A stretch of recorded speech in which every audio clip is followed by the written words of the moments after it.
Welcome to everyone here in the Zendo and also on the cloud. Thank you for being here tonight, this last evening before Valerie is leaving us. And I'm very grateful for the invitation. So today I want to speak about a koan that is about a stone that we have to pick up deep, deep down in the sea of Ise. But before I come to this koan, I would like to say a few things by way of introduction, hoping that it can help you to be guided towards the koan, to open it up a little bit, to give you some pointers first. And so, what is our Zen, our Chan, in Chinese, our Zen practice about? And that's the same for our koan practice. So the sixth patriarch, Huineng, or Enno in Japanese, in China, said, it's enlightening our mind or heart, the Shin or Kokoro, that's one and the same word, and seeing its true nature. And what is interesting about the character seeing, Jian or Ken, is that it is an eye on two legs. So that means it's a different kind of seeing. It's not one where you have a subject and object split, but it's really one where your seeing is embodied. So seeing our true nature. We also call that kensho in Japanese pronunciation, dianxing in Chinese. But now the question is always, how do we do that? And we know that we have to become centered, because Chan comes from the Sanskrit dhyana, which means a state of absorption, in which all our thoughts of our usual discriminative function of our mind is completely stilled. So it is a state of rest. And Shifu, my Chinese teacher, always says in Taiwan, resting is wisdom. Resting is wisdom. I think we can relate to that when we look at the world and see what's going on nowadays. But how do we reach that rest? And so we know it's through the proper position of our body, the stilling of the mind, becoming centered and paying attention, becoming one with our breath, or completely becoming one with the koan. And so we pay this attention to see our true nature, which is the true nature of everything in the universe. Isn't that amazing? And then once we have had that glimpse of our true nature, then we have to deepen our practice and embody it, as I said, in daily life. It's not just seeing subject, object, but living it, being it. But now you may ask, so what is our true nature? And here there is a hint in the Heart Sutra. It tells us about Bodhisattva Avalokiteshvara, or Guanyin Kannon in Japanese, of seeing, perceiving this true nature of everything. And I think you recite it during session, sometimes also in the evening, and it goes as follows. Avalokiteshvara Bodhisattva, practicing deep prajna paramita, perceived the emptiness of all five constituents and was freed from suffering and pain. Shariputra, form is no other than emptiness, and emptiness no other than form. Form is precisely emptiness, and emptiness is precisely form. So it talks about these five constituents, the five skandhas, and they are our physical, material form, and then the others are sensation, thought, impulse, and our discriminated consciousness. And these five make us function as human beings. Our body, our sensations, our thought, our impulse or will, and our consciousness. And all of them are called empty. They have really no intrinsic, they have no fixed being at all. They are conditioned and constantly changing. I don't know, when just sitting right now, if you listen to this little Zen teacher outside, this chirp, chirp, chirp, very, very soft of the little bird. And that is a beautiful illustration of the Heart Sutra. We hear it, we perceive it, and at the same time there is this vast silence, this vast stillness. So the nature of our hearing, seeing, perceiving, all of that, the Heart Sutra tells us, is empty. It's like the sky, it's open. There is nothing to grasp. Or could you grasp that sound of the little bird? No. There's nothing to hold on. And so when we realize this true nature of our 5 constituents of what we are, then the Heart Sutra tells us, then we are freed from suffering, like Bodhisattva Avalokiteshvara. We see that we are not conditioned by these things that are coming and going, by those things that are constantly changing. So it says, practicing prajna paramita. That sounds complicated, but that's actually what we do 24 hours a day. It means being focused, attentive, aware. It means being fully in the here and now, like when you hear this little bird and it calls you back to where you are, just right here now. And it means always keeping that inner silence and let all of those distracting thoughts let go over and over again, not allowing them to become a drama or an obsession. But that's always easier to say. It's easier to say than to do it, really. And I think when we participate in the session and we actually have this condition of being in silence the entire time, we get a very good taste of what we are told to do and be. So I hope you can take the advantage of the sessions and the weekend retreats here that are offered to get deeper into this prajna paramita, into seeing your wisdom.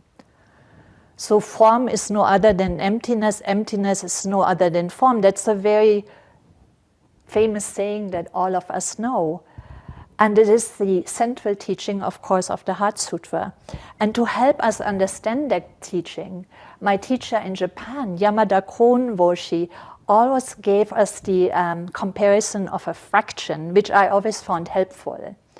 So the numerator, the thing on top of the fraction, is all the things that we perceive. Valerie, Maria, the floor, the cushion, the bell, the candle.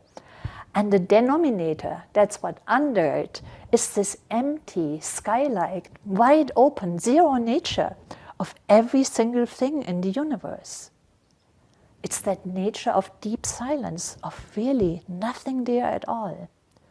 And this nothing there at all is what Yamada Koan Roshi calls our essential nature. So why do we suffer? I think we know the answer, but isn't it that we are usually not so aware of this essential, infinite dimension of our being? This dimension of all things, which the little bird just was teaching us? And then we get really so caught up in the drama of daily life with all these ups and downs. And then we lose our centeredness, and we are tossed like a small boat up and down on the waves of the storm. High and low, left and right.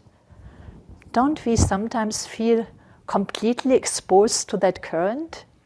Just listen to the news and listen to the stock market news, and many people, they were high before, now they are low. So, yes.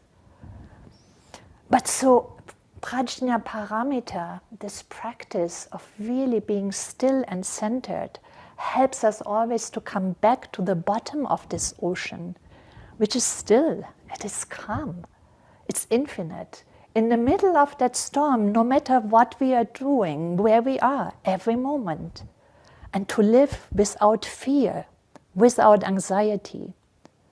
Isn't that really something that we don't all very deeply long for? To live without this anxiety and fear, to be in peace. So the miscellaneous koans is the first collection of koans that we take up after we had an opening into this seeing of our true nature. And I think they were put together by Yasutani Roshi and Hadada Roshi, so founders of our Sanbo Zen tradition. And let me read the Koan to you about the stone deep in the sea of Ise. It goes like this. In the sea of Ise, 10,000 feet down, lies a single stone. I wish to pick up that stone without wetting my hands. On the stone, a name is inscribed. What is the name? On one side of the name, it reads, it cannot get wet. And on the other side of the name, it reads, it cannot get dry. So this Sea of Ise is referring actually to the shrine of Ise. And that is the holiest Shinto shrine in Japan, which is dedicated to Amaterasu, who is the sun goddess, which is the chief deity in the Shinto pantheon. And she's, maybe you know this, but she is considered the mythical ancestress of the imperial house of Japan. And the shrine contains her sacred mirror, the wisdom mirror. It's also called the mirror of honesty because it reflects things just as they are. So this Sea of Ise, as I said, is connected to this sacred shrine. It's a place where the sun goddess, literally, that's her name, illuminates the heaven, Amaterasu. And the mirror that reflects all things as they are is housed in the inner shrine of this, in the inner chamber of that shrine.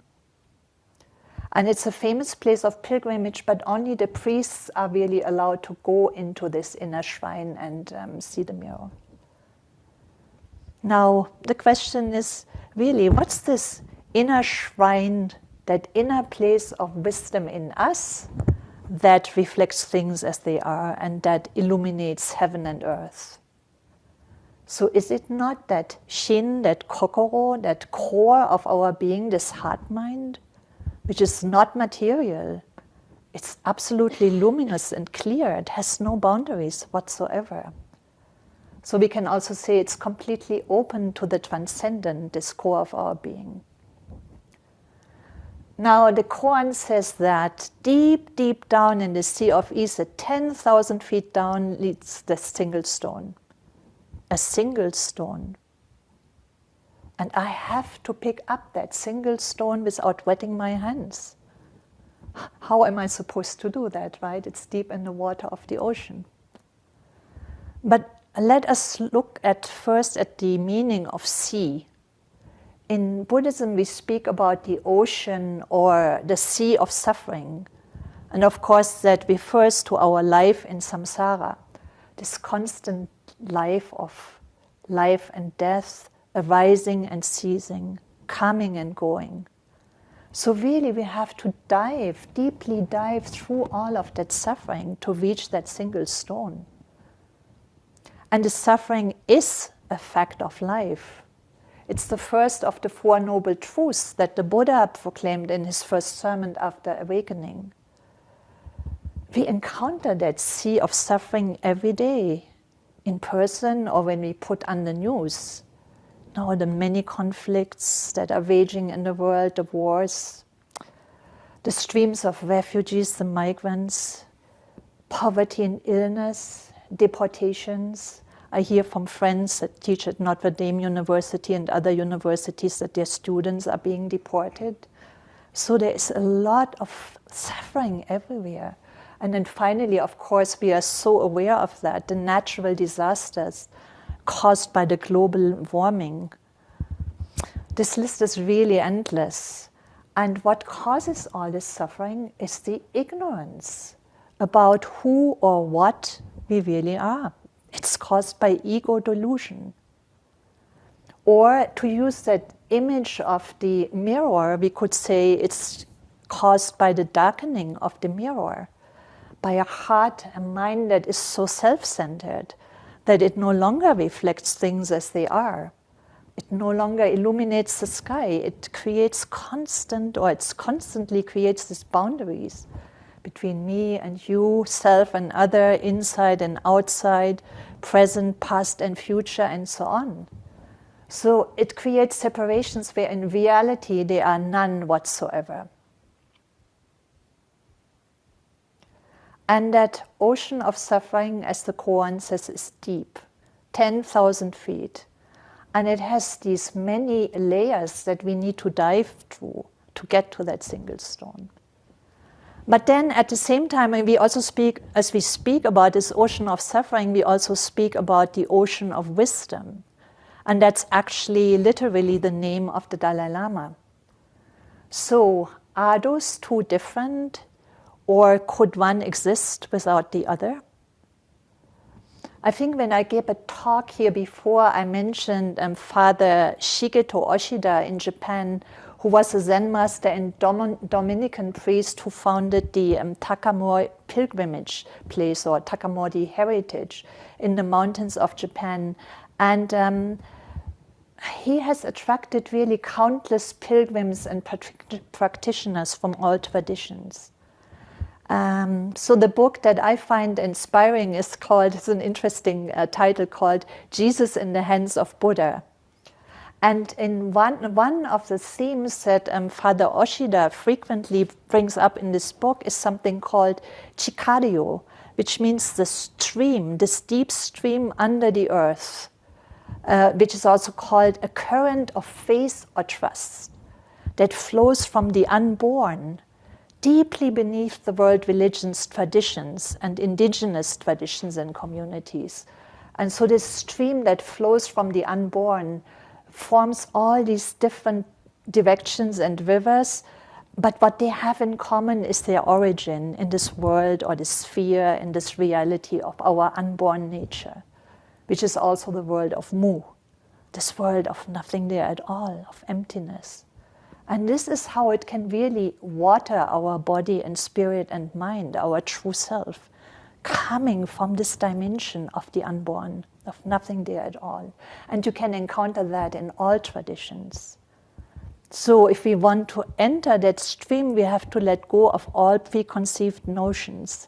When I did my first retreat with Father Inomia LaSalle, he said, you cannot really wake up if you still have some things that you reject, other things that you hold to be true. Just let go of all of this and just sit. So let go of all your notions, whether you are Christian, whether you do a Buddhist practice, whether this or that or the other. Just let go of it and enter that stream. And so then that stream will carry us back naturally to the sphere of the unborn, which means to really, what's another expression, to the realization of our original face before our parents gave birth to us. So we just had the celebration of Easter, and people enter this stream through baptism. It was very beautiful in the cathedral. I was surprised because it wasn't just a little bit of water on the head, but they actually made people enter the baptismal fountain, to my surprise. Or we have in other traditions in Buddhism, it's taking our refuge to Buddha, Dharma, and Sangha, which is a very, very powerful way of entering this stream. When I first took my refuge with my Dharma master, I couldn't believe this deep well of joy that really sprang up in me when I said the words of refuge. So all these are different ways of entering that stream, and all traditions have their own ways to access it. But so to come back to the Koan, it says that in the depths of that sea, that stream, we have to still pick up that stone without wetting the hands. So this single stone with no other there. And that single stone really includes everything. It's also the pearl of great price that's mentioned in the Bible, where it says you have to give up everything to find that pearl. So are we really ready to do that? And how can we pick it up without wetting our hands? And there is a hint given there in the next verse of the Koan, which says, on the stone, a name is inscribed. What is that name? On one side of the name it reads, it cannot get wet. On the other side of the name it reads, it cannot get dry. So in this midst of the sea of suffering, this ocean of samsara, the sea of delusion and suffering, the stone can never get wet. So whose name is inscribed on that stone? So when we work with the Koan, we have to throw ourselves in the Koan Mu, if we work with Mu, to retrieve that stone, to really get in touch with that nature. And we will clearly realize that the name on that stone, which never gets wet. Because, as I said before, one aspect of this stone is that it's unborn, it's timeless, it's zero, so how could it ever get wet? There is nothing there at all. But that's only one side. The other side says it can never get dry. So you cannot have one side without the other. So it cannot get dry. So now what does that mean? There's another koan in the miscellaneous koans which says, how is it that the crimson lines of the clearly enlightened person never cease to flow? And so these crimson lines refer to the tears of Bodhisattva Avalokiteshvara, the one who's preaching the Heart Sutra, so which is Bodhisattva Kannon, this Bodhisattva of boundless compassion who perceives the cries of the world in this sea of suffering and comes to help each and everyone who call the name. That is the tradition, the textual tradition about Avalokiteshvara. And this heart of great compassion, could it ever dry up? No, it can never dry up. And now it's not the beings in the world that cry out to Guanyin, it's the world itself that's crying out. The world crying out for compassion. And yet, at the same time, we have to remember it can never get wet. It can't get clouded by these unending forms of delusion and suffering that we encounter in our lives. Because this heart of the stone is wide, empty and open. It's clear and luminous, like that mirror in the shrine of Ise, which reflects things just as they are. I was thinking about, before Easter, we actually celebrated 1 week earlier the Feast of Passover. Isn't this also a story of liberation, where a people passes through the midst of the ocean without ever getting wet towards freedom? And so, as this koan tells us, that is the true dimension of our being, but it's only one side. The other dimension is that it can never get dry. So this boundless compassion, empathy with those who suffer. And so our own practice, we are always brought back to it, is based on the vows of the Bodhisattva. And we repeat them, and now we can add the following. Sentient beings, you could say, in the sea of Ise. They are numberless, and I vow to free them. The illusions in that sea of Ise are inexhaustible, but I vow to end them. The Dharma gates in the sea of Ise are boundless, I vow to enter them. And the enlightened way in the sea of Ise is unsurpassable, I vow to embody it. And so these vows really empower our practice to find that pearl of no price, that stone in the depths of Ise, and to know its name very clearly without any doubt whatsoever. And then when we know this, then we are able to retrieve that stone without wetting our hands. But that's something you have to show in Doksan without any hesitation or any preconceived notion. But remember, is there anything at all that can ever get wet? So when we have had this first kensho or glimpse of our true nature, namely when our ego has been dropped, then our actions are appropriate and spontaneous. You know how to pick up a stone. You wake up in the morning and you get up. You see the mountains, the sunrise, the light in the mountains, and you feel gratitude, you feel awe. Or you see a child fall into some river and you immediately pick it up. So all these experiences are really pointing us towards that stone of Ise.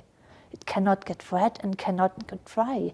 It responds to every situation accordingly. Because that stone is not a heart of stone. It's the heart of Guanyin, which can never get wet and never get dry.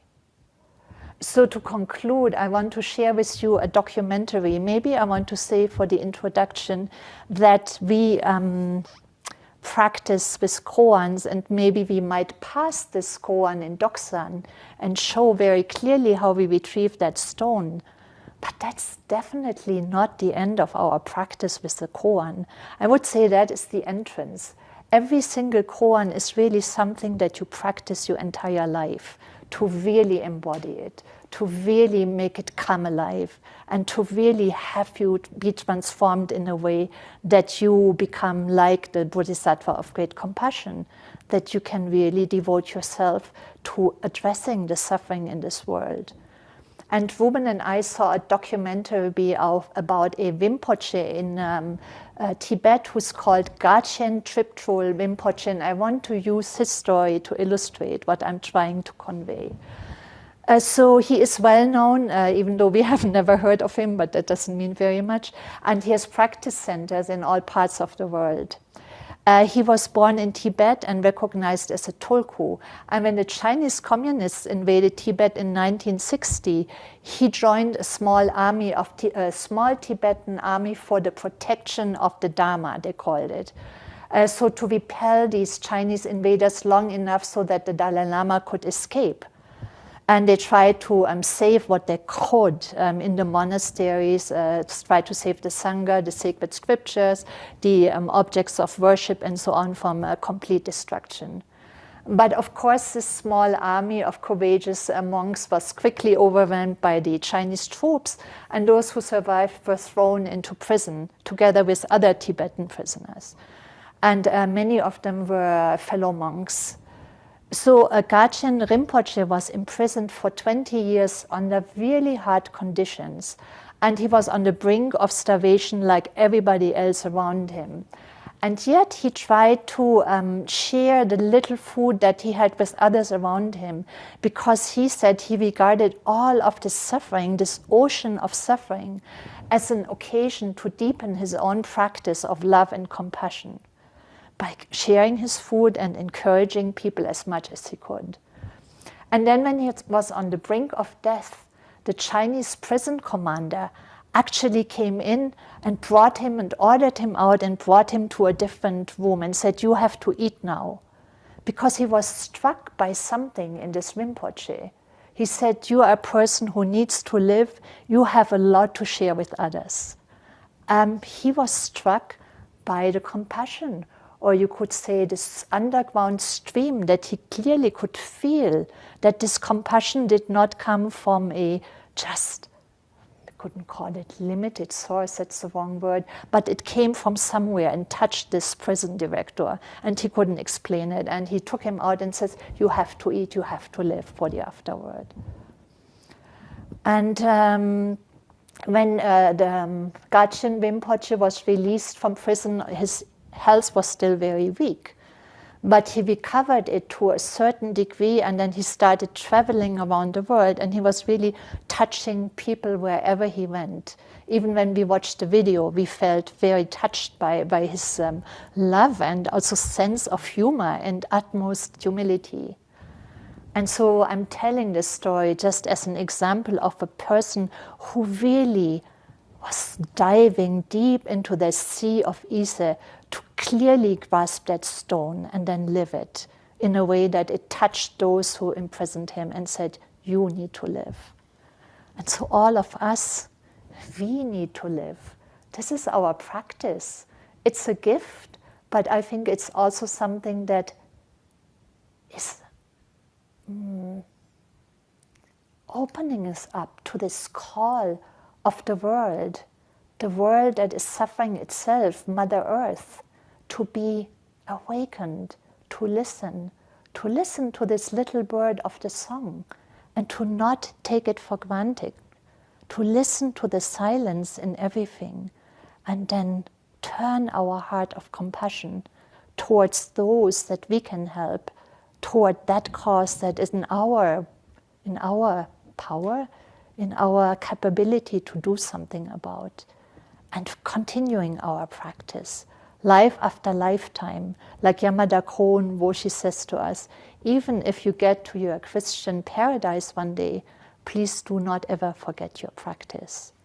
So please have this stone of Ise deep, this mirror in your heart, so that it can really illuminate the heavens and the earth and generate joy wherever you go. That's the end of my talk.